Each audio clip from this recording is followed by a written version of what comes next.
night Darren Bishop brought home the old rocking chair, he didn't think much of it.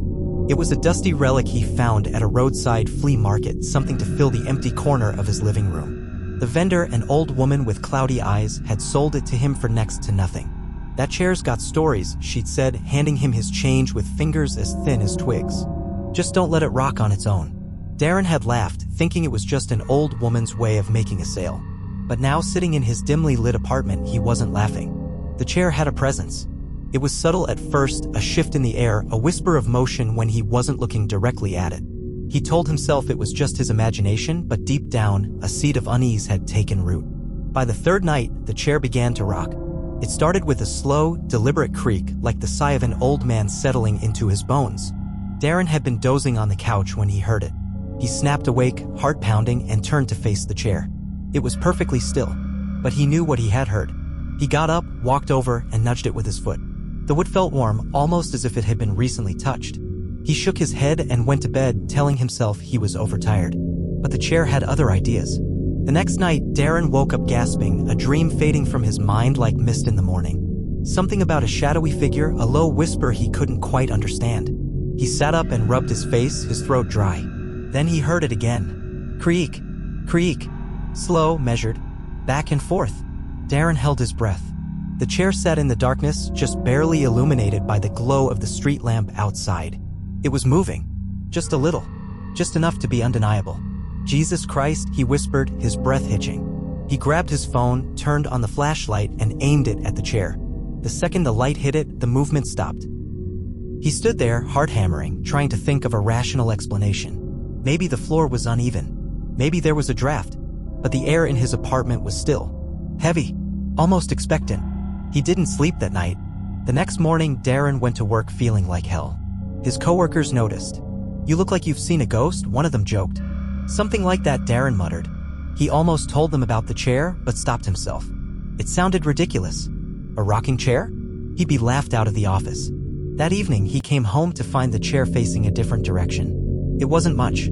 Just a few inches turned toward the hallway. But Darren hadn't moved it. And that meant something had. He tried to ignore it. He watched TV, played some music, did anything to drown out the silence. But he felt it, an invisible weight pressing against his senses. He swore he could hear breathing. Faint, ragged, coming from the direction of the chair. At midnight, something cold brushed against his ankle. He bolted upright, nearly knocking over his drink. His skin crawled. He looked down, expecting to see a bug, a stray piece of fabric, anything that could explain it. But there was nothing. And the chair was rocking again. This time, it didn't stop when he looked at it. Darren had had enough. He grabbed the chair, dragged it to the front door, and shoved it outside. The wood scraped against the pavement as he pushed it toward the curb. "Stay there," he muttered, his voice shaky. He locked the door behind him and tried to calm down. A few deep breaths. A glass of whiskey. A long, hot shower. He convinced himself it was over. Then, at 3:12 a.m., his bedroom door creaked open. Darren froze. He hadn't locked it, but he knew he had closed it before bed. His pulse pounded in his ears. He reached for his phone and turned on the flashlight. The chair was back in the room, sitting in the corner, rocking. Darren stopped breathing. His mind struggled to process what he was seeing. He had left it outside. He had pushed it down the goddamn street. A whisper slithered through the darkness. A voice that wasn't his. "Sit." Darren's body went cold. Every nerve in his body screamed at him to run, but he couldn't move. He felt something pressing down on his shoulders, an invisible force guiding him forward. Sit. He didn't want to. He didn't want to obey, but his legs moved on their own. Step by step, he approached the chair, the air thick with something unseen. His knees buckled as he lowered himself onto the seat. The moment he did, a sharp pain shot through his spine. He gasped, but his body refused to move. His limbs locked, his breath shallow. The room around him darkened, shadows stretching unnaturally across the walls. Then he felt it. Something beneath him. Something shifting inside the wood. And then Darren Bishop was gone. The chair continued to rock. 2 days later, a new tenant moved into the apartment. A young woman eager to start fresh in the city. She found a beautiful antique rocking chair in the corner of the living room. A dusty relic left behind by the previous tenant. She sat down, and the chair began to rock.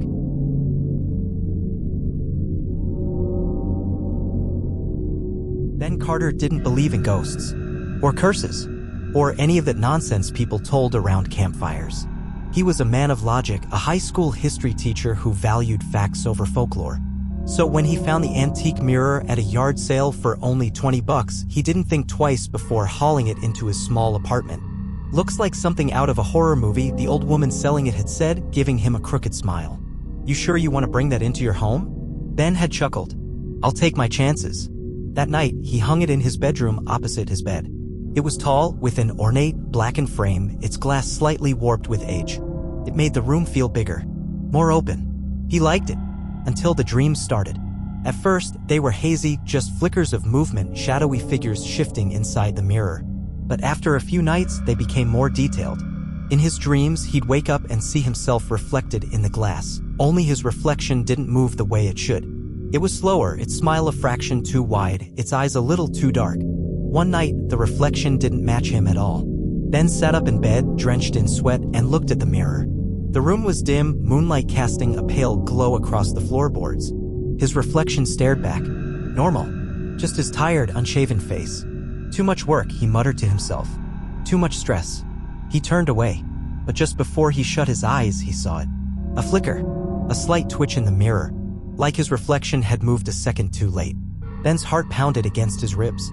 He sat frozen, staring at the glass. Nothing changed. It was just his own exhausted face looking back at him.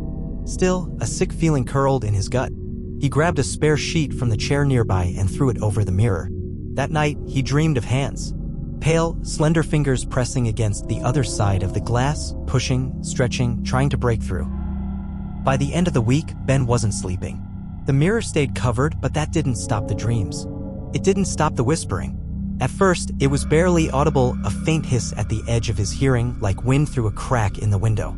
Then it became clearer. "Let me out." He started avoiding the bedroom altogether, falling asleep on the couch with the TV blaring.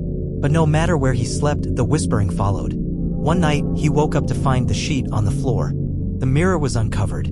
His reflection stood there, watching him. And it smiled. Ben scrambled to his feet, his breath ragged. He grabbed the sheet and threw it back over the mirror, but the damage was done. He had seen it. The reflection wasn't his anymore. By the next morning, he had made up his mind.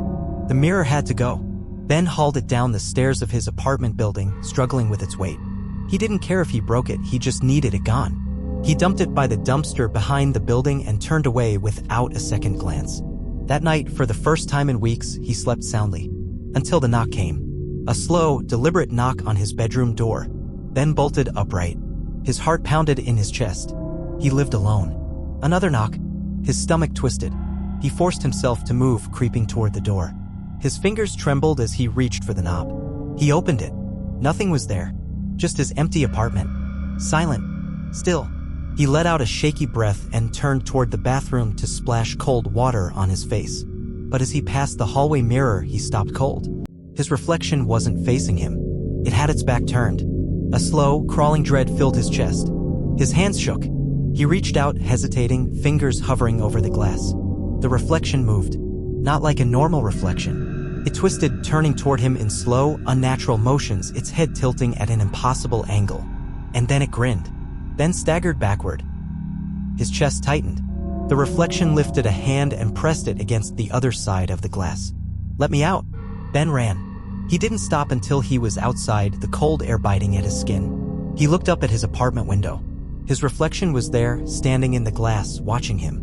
And this time, it wasn't smiling. They found Ben the next morning, curled up on the sidewalk, mumbling to himself about mirrors and reflections that didn't match. The paramedics took him away, whispering about another man losing his mind in that apartment complex.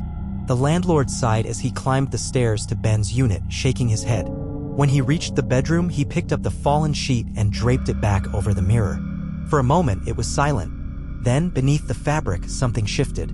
And from somewhere deep inside the glass, a whisper came, "Let me out."